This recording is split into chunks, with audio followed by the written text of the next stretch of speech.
Welcome everyone to another installment of the Fall Environmental Resilience Speaker Series jointly presented by Indiana University's Integrated Program in the Environment and the Environmental Resilience Institute.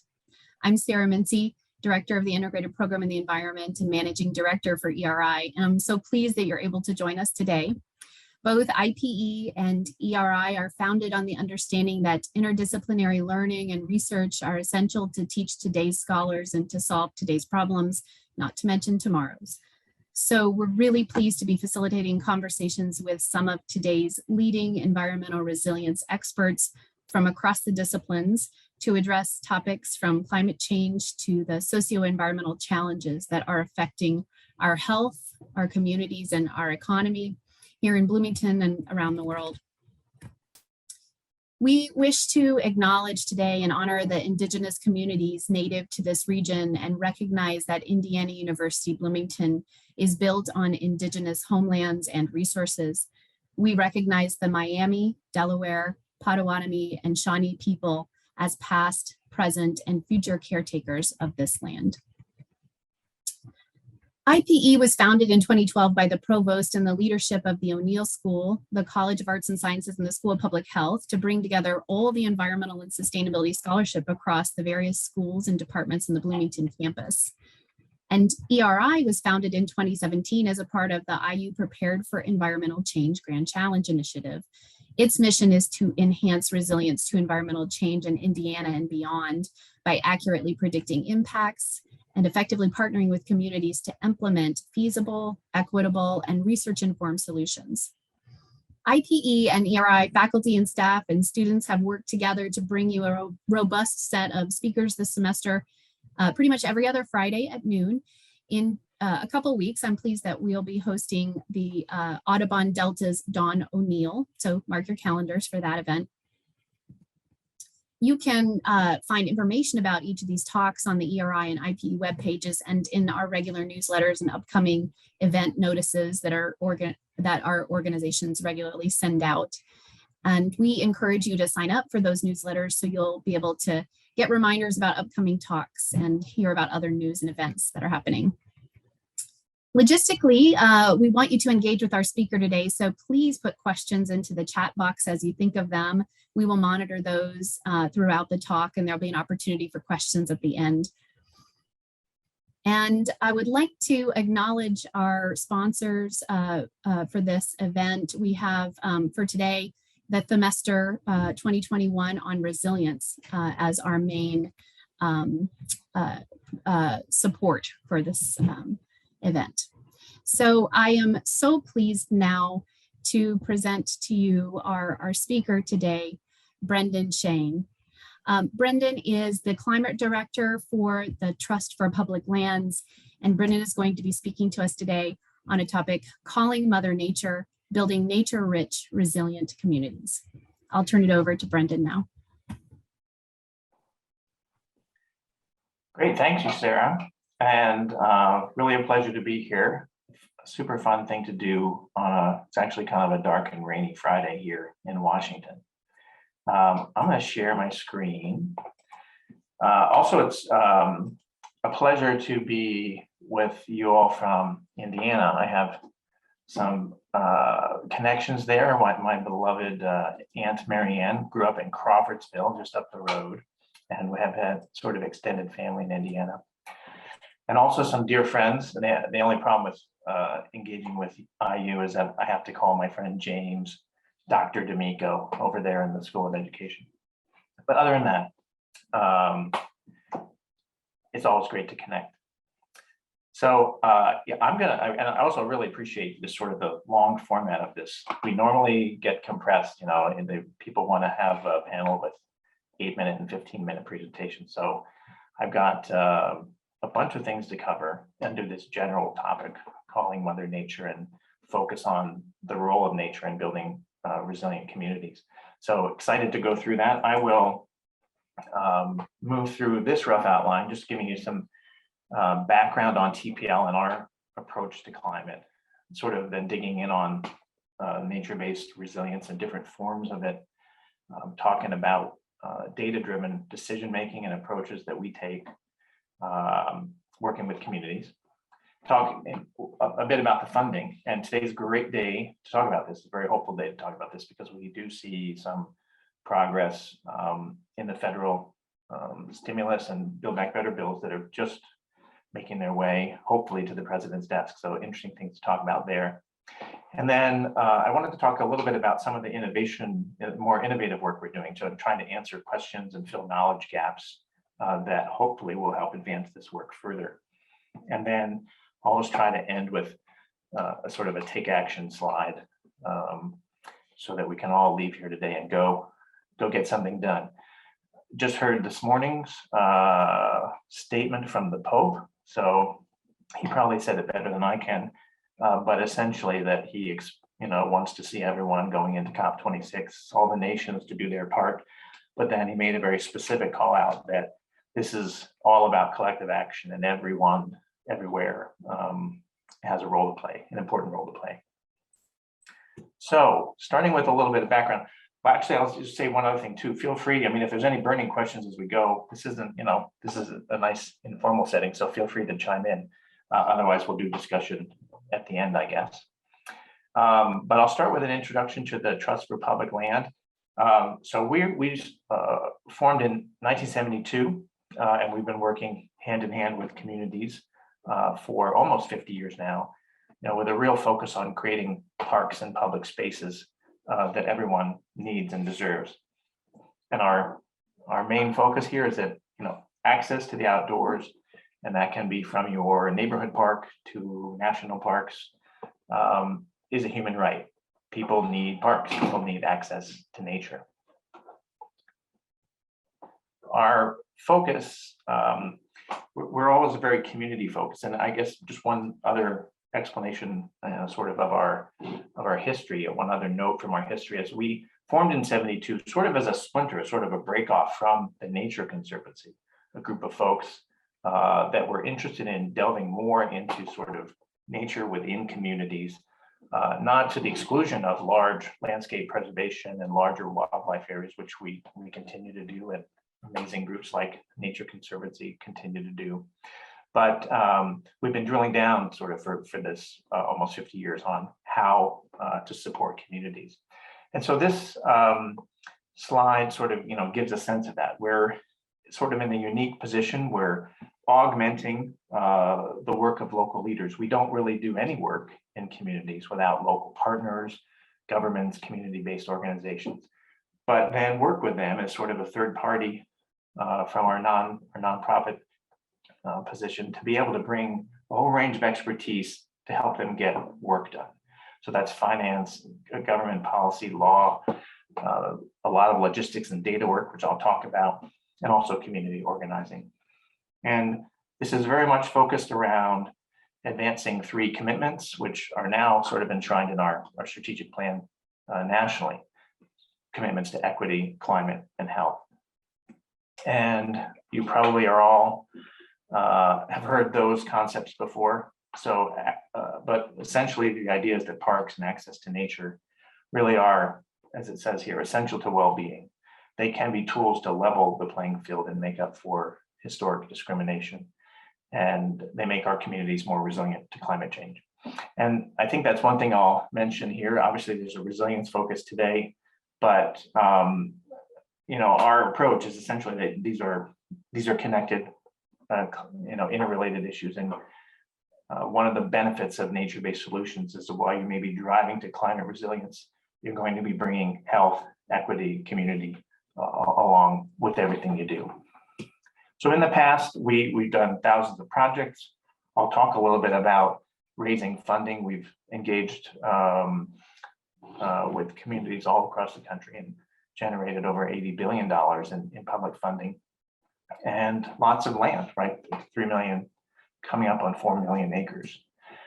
That looks like this as a little graphic here. So lots of projects across the country. We are San Francisco based, and we have 30 offices around the country. What's a little hard to tell, you can see concentrations here, so let's say in New England and a few areas. These projects really vary widely. So a number of these are inner city, urban parks, schoolyards that I'll talk about, Others are large tracts, tens or hundreds of thousands of acres of landscape. So one of the reasons we're very focused on parks is to drive equity. We have very clear evidence that park access, park quality is not equal across the country. So just in terms of access, we have 100 million people and 28 million kids who don't have a park within a 10-minute walk of home. And that, so I highlighted there up at the top, the 10minutewalk.org website, which we help lead. That's a coalition of mayors and other organizations coming together to really try to address the inequities that we see in parks across the country. Our park score, which we do every year, that sort of rates the park systems in the 100 largest cities. This year sort of did a deeper dive on equity, and the data there sort of made clear that historic communities of color have 44% less park access than historically white communities. Low-income communities have 42%. So those are significant differences based on income and race. So I want to start off here a little bit with our focus on equity. And that's really rooted in this idea that we need to be connecting land and people. That's, as I've mentioned, that includes access, like literally, do people have access to nature? It then gets into quality. And even if you have access and quality, critical questions of inclusion. So there may be a park and it may be a great park, but do you feel welcome there? And then resources. There's always a need for greater resources to either create what we don't have or maintain what we do. And then there are amazing opportunities, and certainly one of our reasons for being is that parks have a sort of an amazing power in natural areas to bring people together and help build local power. So if we bring into this climate, as many, you probably heard it referred to, and we certainly do, as a threat multiplier. So we have inequities in place already. You take climbing CO2 levels globally, a series of the hottest years on record, and you take all of the problems that we have and you multiply them. Some of this comes directly from the heat, which is the leading killer from weather-related causes in the United States. But there are a whole range of other effects as well. And I won't go into them because I suspect you guys are well versed. Downpours, and heavy storms are increasing. And this year has been an example of this. I didn't include a slide here on the reverse problem of droughts and fires, but this year has been, you don't have to look very far to find examples of all of the above. So we need to be managing these threats. We need to be building resilience to heat, to downpours, to drought. So our approach to climate is really rooted in using nature, nature-based resilience to protect communities. I'll actually, just expand on that a little bit here, because going back to the prior point that nature-based solutions are always going to be delivering multiple benefits. We may be driving at resilience and protecting communities, but we have the ability to also advance greenhouse gas mitigation, right? So we're going to look specifically at the ability of trees, of soils, of other natural systems to draw down carbon, looking at the ability of green spaces to reduce heat loads or connect people with fossil-free, active transportation. And then, to deliver what are often seen as the resilience benefits, mitigating extreme heat, protecting from flood, and all of this, strengthening communities. So in many ways, with all the interrelated and compounding challenges, crises we have right now, so climate, racial justice, COVID recession, now's really the time to seize the moment for climate and really climate equity, right? So we need to be looking at solutions that can give us all of the above kind of results. that reduce emissions, build resilience, and scale up, allow us to scale up to meet the need. So with all that said, the main thesis here is that green and nature-based practices strengthen community. And we lead with that, right? That this is not just a GHG issue. This is not just a flood protection issue. This is strengthening communities, build resilience, improve health and equity, and create economic opportunity. So green infrastructure, nature-based infrastructure, when I got involved in it, it was through these mechanisms: water quality, stormwater management, shoreline protection, habitat, maybe heat. But the list of the benefits of the nature-based approach just continues to grow, and it should. We need to be there are air quality, biodiversity benefits, more natural lands and carbon-rich landscapes help us produce more health, safe and local food. There's a whole range of physical health, strong evidence on mental health benefits, and the social connection that supports social resilience, right? We have a variety of forms of resilience. There's literal climate or environmental resilience, but the social connection and the social cohesion in communities is increasingly identified as one of the most important elements of resilience. There's also economics. So there's business opportunity, there's local job creation, and some of those are in new areas that are starting to merge together here. So resilience coming together with organics, compost, bioenergy or biomass energy, and last but certainly not least is the ability of these systems to capture and store carbon or to reduce emissions through cooling or active transportation. So what does this look like? I'll just take you through a little bit of a tour here of TPL's version. Some of it is straight up natural preservation, right? So these are locations in Connecticut, Montana that much of the work we do is, watershed protection is critical to resilience. Access to and maintaining the carbon that's captured in the landscape in its natural form is a critical part of our overall climate action portfolio. So in many instances, green infrastructure is truly natural spaces, natural areas like these.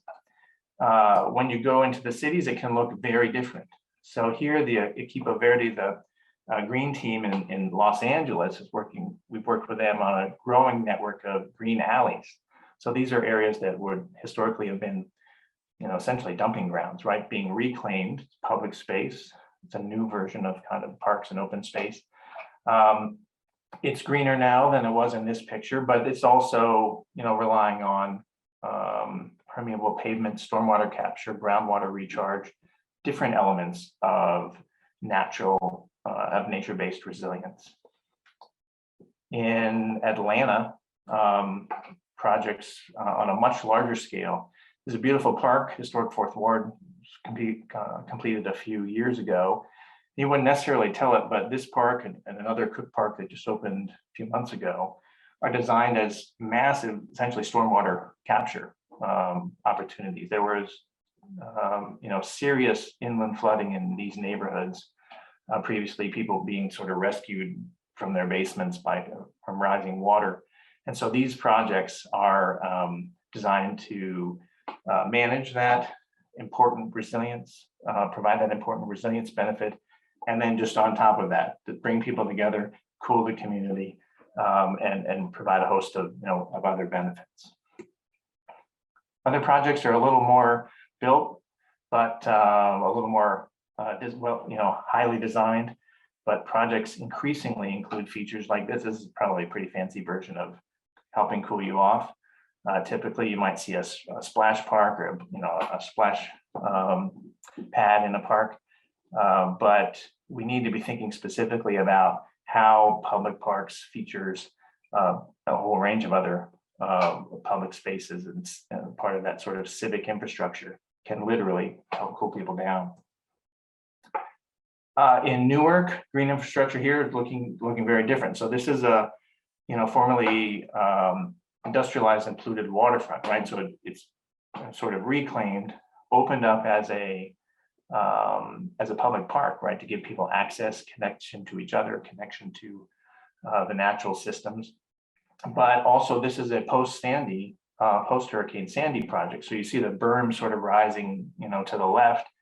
This is a project designed to the 500-year flood elevation to protect the ironbound, community behind this that was really severely impacted by flooding during Hurricane Sandy. Another project. So this is Lakeview Terrace. So this is public housing in Cleveland. This is actually one of the early American public housing projects tied directly back to Eleanor Roosevelt and Roosevelt administration.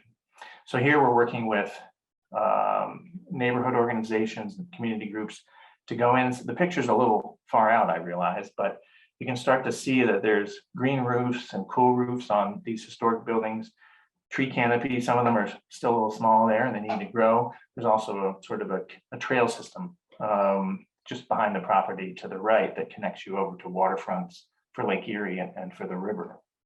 But opportunities here to integrate green infrastructure at a neighborhood scale. Increasingly, there's farms, right? Urban ag of various forms and opportunities to actually see both the community benefit there, stormwater management benefit, and critically important, the local food production. I only have one slide in here. We have a major focus on schoolyards. There's 100,000 schoolyards in America that take up about 2 million acres of land, many of which are just paved. And so we have a program began in New York City. We've done about 250 of these projects there, and it's now expanding nationwide to really take these projects. This one is, relatively new. The trees aren't too huge, but there's a bunch of elements that if you start looking, you'll see here. So the turf area here is designed to manage stormwater. There's some rain gardens and other features around the perimeter, a little hard to see. But looking at project design with the community that both achieves the features they want from a recreational and a health and a community building perspective, but has these stormwater, heat, and other resilience priorities built in.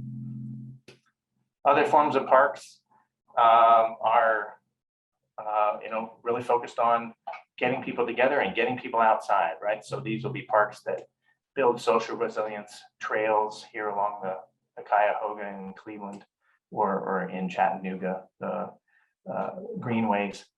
All of these, I guess they might just look like a bunch of parks or a bunch of green space, but these are all opportunities to sort of look again at the urban fabric and identify our opportunity to take that landscape view, to look at community-wide sort of system applied green infrastructure. So then the question becomes once you've made this commitment, the question is, where do you start?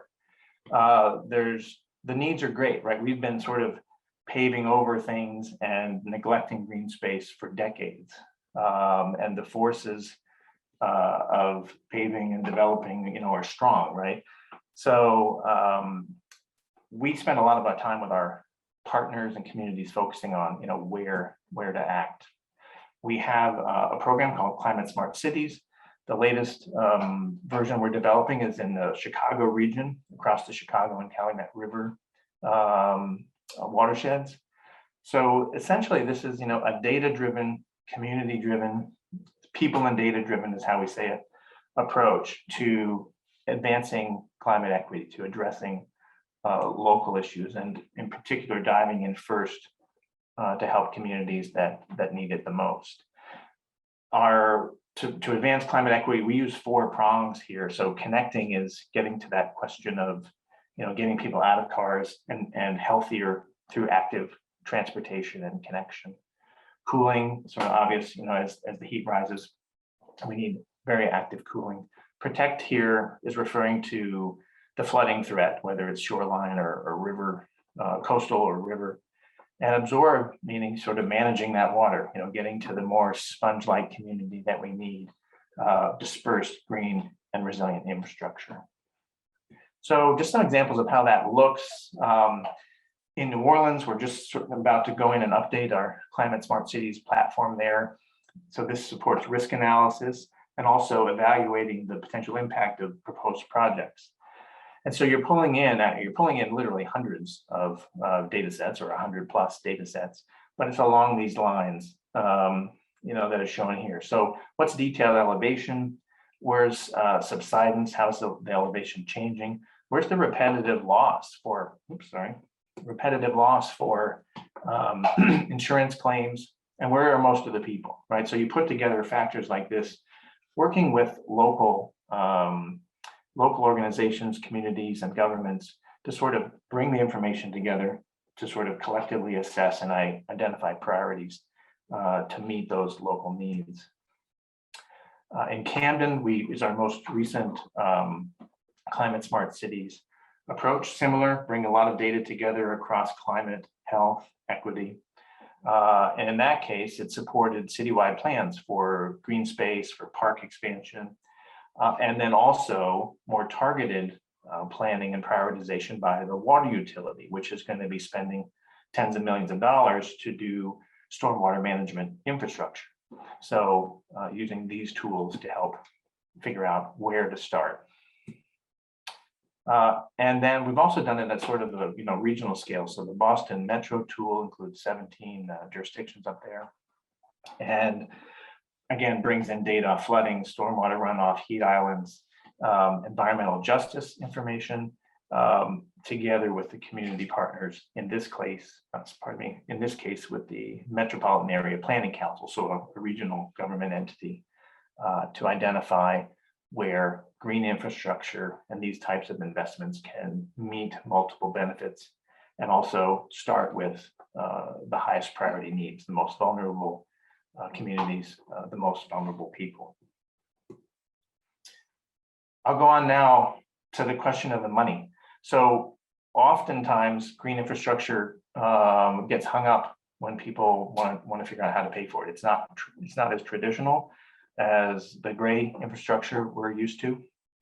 But frankly, it's more popular and it's a better idea, right? As we go forward in general, we don't have enough money to pay for, we don't have enough money to pay for the infrastructure we need, right? So if we don't get away from the sort of single solution approach to infrastructure investment and demand that every dollar we spend give us $5 or $10 in multiple benefits, improving health, improving air quality, water quality, a whole range of resilience and community benefits, we're just not going to have enough money. And the flip side is that communities are then going to miss out on all those multiple benefits. So luckily, people get this, right? People get the idea that nature and climate and resilience, nature is good in general. People like nature, people like trees, and they'll vote for it. So we have a program, I'll just take a minute to highlight.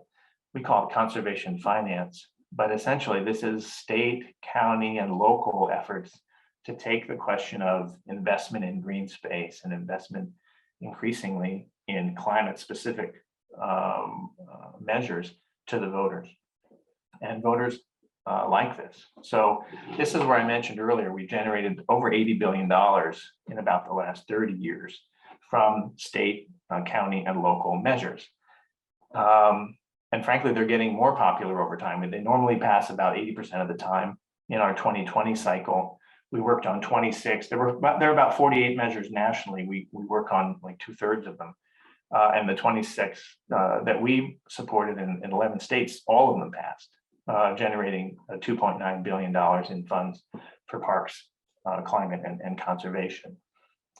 Nationally, those 48 measures generated $3.7 billion just in that one election cycle.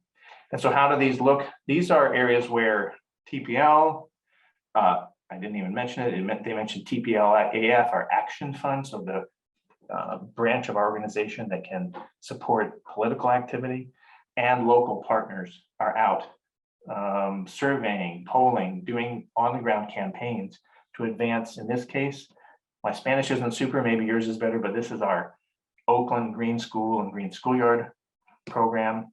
One of the most exciting in the 2020 cycle was Measure 2A in Denver. Here it's called, Climate Action Now. This was essentially, the first of its kind, really precedent-setting climate tax. It was called a climate tax as it was advanced by council members, community organizations, and we sort of led a coalition of a whole range of interests to advance this measure. This was approved, I think, by almost more than 2/3 of the voters. It will generate $40 million a year in perpetuity, so $400 million in the first decade.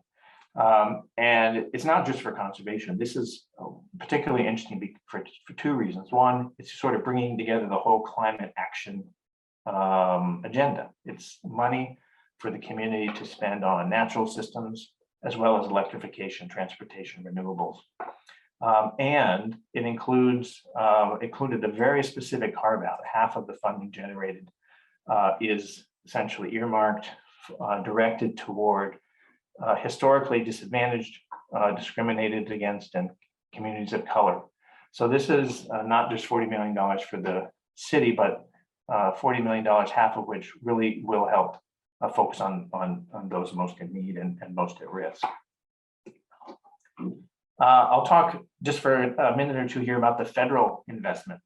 And this is literally in the works right this minute, right? So there were a number of proposals within the federal infrastructure and Build Back Better bills. Civilian Climate Corps, Natural Climate Solutions. We were advancing a one-time investment in urban parks called the Parks, Jobs, and Equity Act. And the good news is that many of these things seem to have survived very well. We were focused very specifically on a few pieces in addition to Parks, Jobs, and Equity. We worked with a coalition that sort of took on an informal campaign called the Trees for Community Recovery. So we had 34 cities and counties that were signing on and supporting this, engaging their congressional leaders, asking for $4 billion to ramp up urban forestry, urban canopy, and equity. So it was ourselves, American Forests played a critical role, private organization, Davey Tree, private company, the largest sort of urban forestry company in the country, as well as networks of cities supporting that work. This was released yesterday. Right at the top, I just sort of excerpted some pieces. So at the top of the Build Back Better framework that was announced yesterday is this concept, right? One of the key prongs under climate is bolstering resilience and natural solutions. There's a 1,000-page bill that goes through the details, but it does appear that, for instance, there's $2.5 billion there for the urban and community forestry that flows down through every state to local communities. There's tens of billions for forestry, support of national parks, national forest, private forestry, efforts to really improve both resilience, carbon mitigation, and equity through natural climate solutions. So the last thing to focus on here is just some of the innovative projects we're working on. I'll go through these pretty quick so we have at least a little time for discussion. Really excited to be working with and encourage you to kind of look up the Urban Drawdown Initiative. This started out as a network of cities with this general concept, right, that we need to shift from carbon is the problem, which it's a problem, but it's also the solution, right? We're all carbon-based. All of our food, our agriculture is based in carbon. And so having carbon in the right place, right now it's mostly in the wrong place in the atmosphere, that we can move it through natural systems to the right places, get it into the soils, get it into the rich urban canopy. It can do us a lot of good. So when you look at like the US's inventory, you see that I think surprisingly for many people, 15% of all the carbon captured in American forests are forests that are in settlements, are in developed areas. And that's an important fraction, an important part of the picture. So we're digging in here to look sort of at how we can measure existing carbon capture and stock in the urban landscape, and then the potential to capture and expand through trees, through soils and organics. And then to relate that very much to, well, what resilience does that deliver? How can it support equity? What are the economic benefits? So here I'll just, you can see a slide. I guess I'll share these slides, but at urbandrawdown.solutions, kind of a funky website, a lot of the resources for Urban Drawdown are there, including this new guidance on really expanding nature-based landscapes. The next area I'll focus, just mention quickly, is our involvement with a large coalition called Smart Surfaces Coalition, which you may or may not have heard of. Here you can see they're prepping to take a message to COP, as well as sharing it all across the country and globally. The idea here is that we need to look, Urban Drawdown's the same way. We need to look at the whole landscape. We need to find areas where natural interventions can improve the landscape. But that's not the whole solution. And Smart Surfaces is essentially saying, all right, let's look at our entire landscape, part of which is natural and more of which needs to be natural. But part of that is buildings, and they need to be doing their part. We need the cool roofs, the solar capacity. So and then there's pavement, right? We're not going to get rid of the pavement. So the question is, how are we paving? Is it permeable? Is it light? Is it reflective? How can you take all of the surface areas of a community and change them to deliver healthier, more livable cities? So as I wrap up here, I'll just mention a couple of areas where we try to, again, working with the community to kind of bring all this stuff together.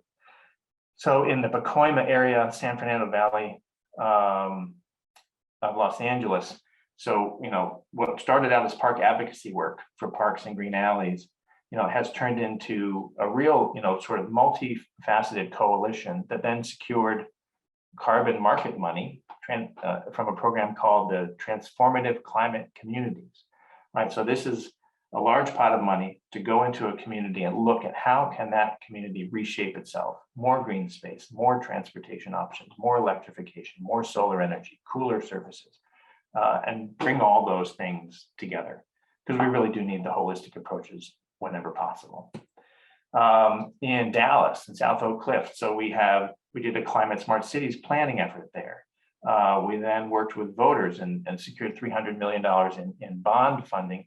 And now many other people are spending the money as well, but we're working with community partners to do tree plantings, to expand trail networks, and to take that green schoolyard model I talked about to scale.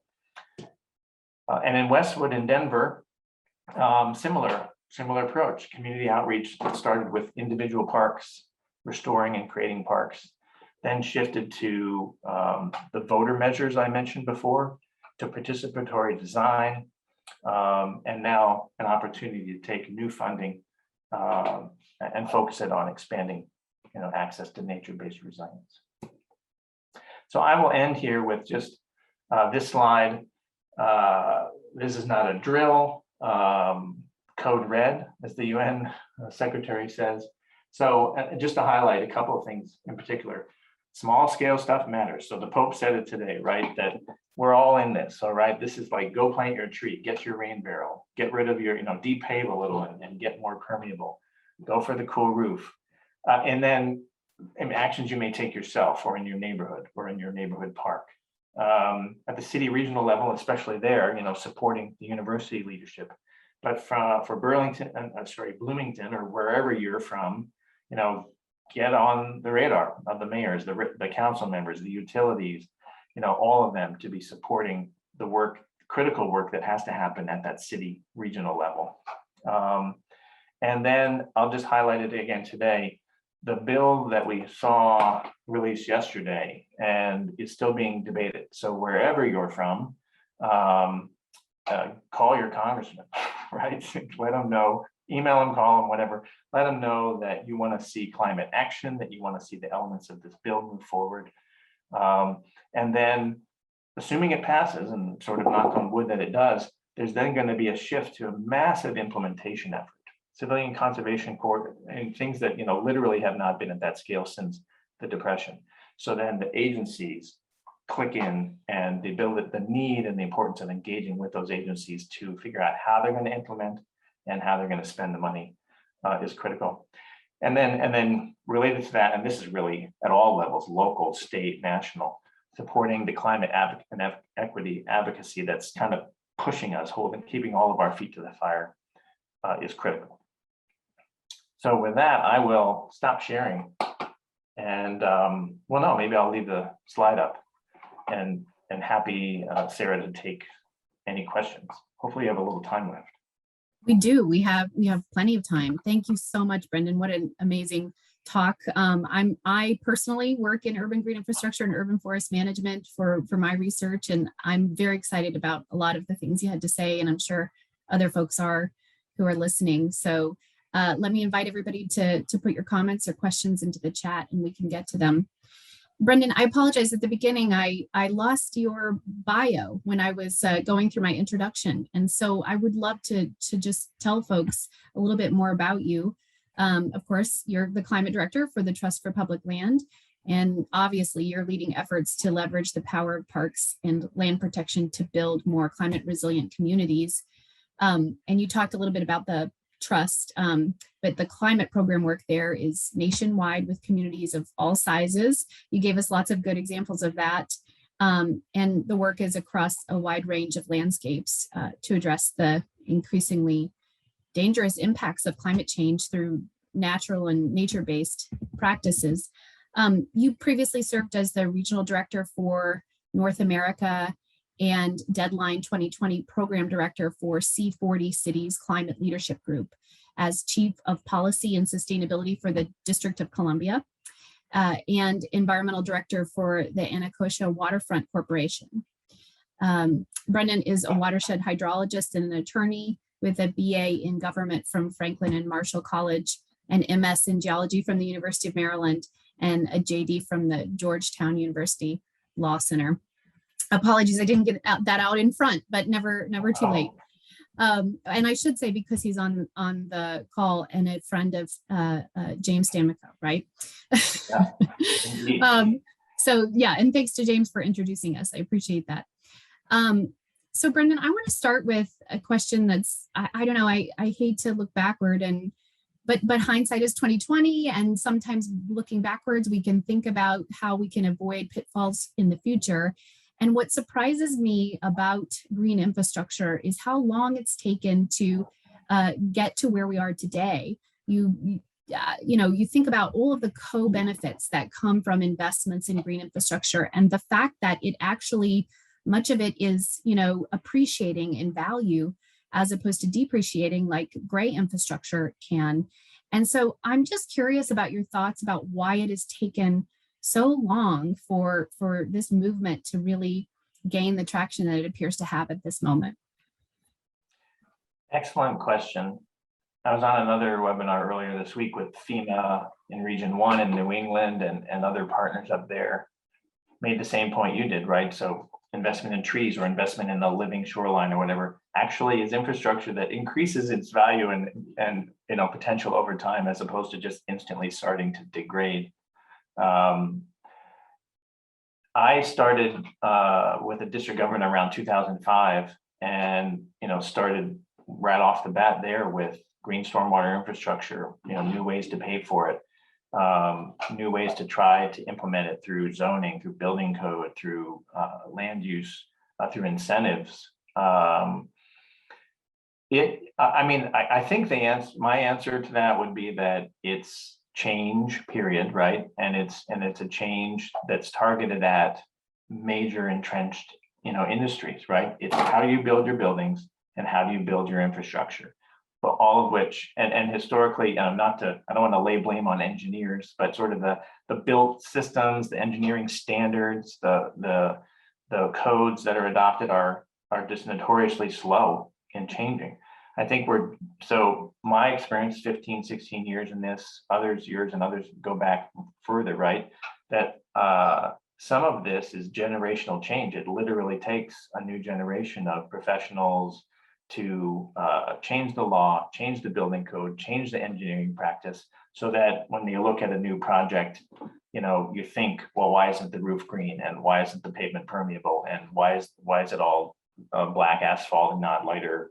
And it's also, I think we probably suffer a little bit that there's just a continual movement of, well, which is good in a way, of improvement and greater understanding of the benefits. But I think oftentimes our field is a little too focused on like clarifying the benefits and expanding the benefits, and a little less on straight up making the business case. So a lot of times we still get the question, and you still have 15 or 16 years later for me, the exact same question. Well, how much more does it cost? How do I do that? So some of these efforts are urban drawdown, for instance. Those cities involved there are really focused on how many jobs will this create? How is this going to affect the city budget? How much can we save by using these types of investments? So I don't know if that's a good answer, but I think this is one of those examples of you have to keep at it, as with the whole climate movement. Perhaps you have to just be dogged and keep pushing, and eventually it changes. Yeah, you bring up engineering, and I'm curious, because we're an institution of higher education, and we have grown a lot in the space of environmental academic programs and sustainability academic programs. And I'm curious if you have a sense of if green engineering, is growing in terms of programs that are out there that are offered. I'd say yes, hugely so. Yeah, okay, I would say hugely so. And that, I think that is, the change is happening, right? And so if you walked in and signed up for those classes 15 years ago, you're going to get, I think, a very different class most of the time today than you would have. And the research, the amount, we almost have an opposite problem now, is the amount of research and new information coming out is sort of a flood, right? Of benefits from nature, benefits from green approaches. Still not quite as much on the economics, so that the Smart Surfaces Coalition I mentioned has really been working to put benefits into an economic, doing essentially a return on investment economic analysis of these new green and cooler solutions. So that still needs to happen. But just this week, there's so much moving out there that I'm finding out about it late, right? So FEMA, the U.S. Army Corps was on the call with FEMA earlier this week as well, and they talked about their whole new program called Engineer with Green, right? So that's the U.S. Army Corps of Engineers and the new version of their program. When you look at FEMA, they have, I forget the acronym, BRIC. It's essentially their pre-disaster planning opportunities, right? Now FEMA has a whole guidance on nature-based solutions for disaster resilience. So it's there. There's international standards and a whole variety of things. I think it's making its way into the practice, the common practice, but sort of just need to keep up the pressure because it's slow. Yeah, I bring it up because of the recent media attention to, I think, a couple studies, one from Pew that found that Generation Z really wants to make, climate solutions a part of their higher education and a part of their careers. And so we're always thinking about what is that demand and what can we do as an institution of higher education. I don't know if you have any comments about that question. What can we do? Yeah, well, no, I think that, that's interesting because I have a son who's a senior in high school looking at colleges, interested in these, taking, AP environmental science or whatever right now. So there is, and a lot of his friends are interested in this. Part of me looks at that and thinks it's, an amazing amount of interest. Part of me says, well, where are all these people going to work? We're not all this, but I think it, you get to the point, or your point, helps maybe answer that, right? You need to have, the environmental side of all of the above, right? So when you go to the engineering school and you're going to be into designing infrastructure, it needs to be there so that there's, green alternatives across the curriculum and in economics and social science and engineering and architecture. and you can sort of take that approach to all the disciplines, which is really exciting to see sort of the ERI approach to moving that out across the curriculum and the university, because I think that's what you need. They're all gonna a whole new generation, right? Just gonna kind of go out looking for things to do, and there's 1,000 ways to do that, and 1,000 different needs. Just talking with folks at another Montclair State in New Jersey recently, who were in the communications program, right? And I'm like, man, we haven't been very good at communications in much of this, right? So how many of you can take those resilience and climate and nature-based messages and just dive into the communication side of this and do a better job than we've done in the past? Yeah, excellent point. One of the listeners asks, what kinds of projects could an unprecedented infusion of federal money into green infrastructure make possible that haven't been possible before? Well, in many respects, the answer, I mean, this is like going back to the future answer. This is, to Sarah, your point, this is like doing what I knew 15 years ago that we needed to do. And it's all a question of scaling, right? So we've been seeing just a historic decline in public investment in green space, even though everyone knows that they like it and they support it. If you look at like a city park budget, a city tree canopy budget, they just have been going down. Then you hit the recession and they took a big hit and they never recovered, right? So we have cities, really fascinating histories of cities. Cleveland, for instance, where we do a lot of work, that had literally hundreds of people in the early 20th century working on tree canopy because, well, I mean, we were much more agrarian, we were hands-on, people did that kind of stuff then. And, and they were the forest city and they had a massive tree canopy. Now they're at, I forget the number, whether it's 18% or some really low number. And there's like a handful of people with a tiny little budget trying to manage urban forestry, despite the benefits we talked about. And part of that, we need to like turn the tide in a significant way, go back to prior approaches, which both give us, the canopy we need and employ those people doing, local work that needs to be done. Unfortunately, some of that won't happen, I don't think, until the feds say, all right, here's some money, get going. And they may require a local cost share, right? So it may be, a quarter or a half from the local. Some of that is going to be a challenge to the private sector. All right, private sector, corporations, right? Why in philanthropy, why aren't you stepping up to like advance these programs with these benefits in your community? So I think what actually needs to happen is what we know. I mean, we need to reverse trends of loss of tree canopy. We need to reverse, downward trends in investment in nature, in park spaces. And then the same is true. And I don't want to just, be too myopic and on the resilience side. You got to do that with those other funds on the solar side and the electrification and transportation side and other things as well. We when they talk about the sort of hopeful view going into COP26, which can look very pessimistic when you look at the last 2-3 weeks, day after day of new report about how far behind we are. If you look at the hopeful side of that, we know the solutions for many of these things to at least get us going to sort of reverse trends that we need to reverse. It's an excellent point you make about the fact that federal money requires a match often. I know that's one of the challenges here in the state of Indiana, where our Division of Forestry, Community and Urban Forestry, they utilize the federal money, but then they pass on that match requirement to the folks who propose, in their grant programs, propose to do something, and then that's a burden on a very local level. And so that's going to be something that then we need state governments to also step up here, right, to support, maybe cover some of that match, and then the private sector as well.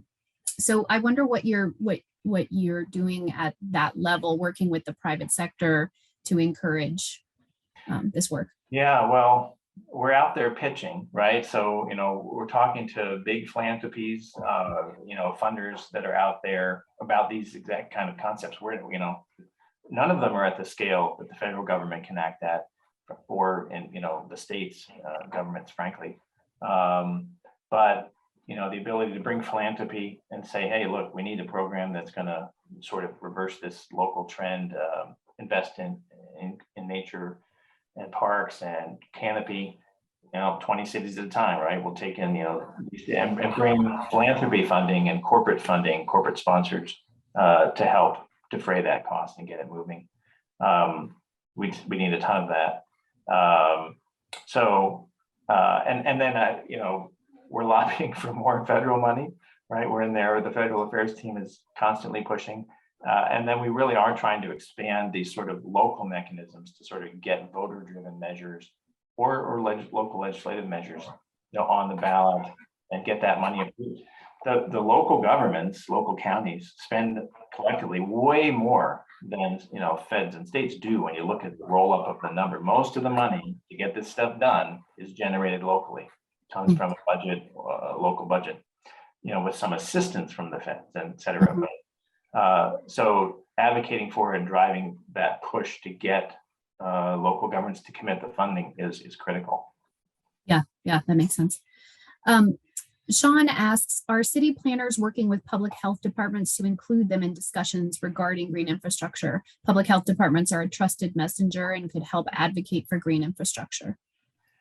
Great question. So I'm like not qualified to answer it fully. We have, she's been on with us for about a year now. I'm the climate director, and I have a colleague who's our health director. She's MPH doctor in public health, Sadia Mukeeth, and is laser focused on this question: how do you get the health profession, including public officials, and then the hospital systems and private sector, engaged to carry the message. In Cleveland, for instance, we're sort of partnerships trying to grow with the Cleveland Clinic. We have great partnerships with Kaiser and on the West Coast, and Unity Health, I think, in California. So there's a number of areas where we're sort of trying to just use I should say that, I think you all know, right? Resilience, as I mentioned, it's climate, it's health, it's equity, community. And sometimes the climate message takes backseat and you lead with the health message, right? You're basically trying to get the same thing. You're trying to advance the same improvements for a community, but you lead with health. And yeah, the question's a great one. The extent to which you can get public health departments and others involved, the more the better. In urban drawdown, for instance, we're sort of really deliberately trying to push out so that those sort of local coalitions include not just a climate or a forestry or park professional, but the water folks and the health folks and others. Great. Well, Brendan, it's almost 1 o'clock, and so I think I'll close us out here with that being the last question. Do you have any closing comments? No, just I really appreciate being here today, and super exciting to see the approach you all are taking, right? Sort of collaborative, multidisciplinary, and look forward to continuing engagement. Yes, absolutely. Thank you so much for your time, for your energy, and all the work that you're doing with the Trust. We really, really appreciate it. Yeah. Everyone, please remember that November 12th, we have another installment in the speaker series with Don O'Neill, and we would love to see you there at noon on November 12th. Thanks again, Brendan. Take care, everyone.